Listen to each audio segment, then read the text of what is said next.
بص يا كابتن عبد الواحد، انت حر في اختياراتك، وهنا هنسمع اختيارات مدمره حياتي.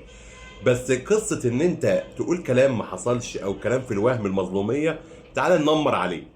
عايز تقول لي لما تيجي تختار ما بين حسين الشحات وزيزو اللي هما الاثنين في الاهلي، لا مؤاخذه مش عايز تختارهم، انت حر.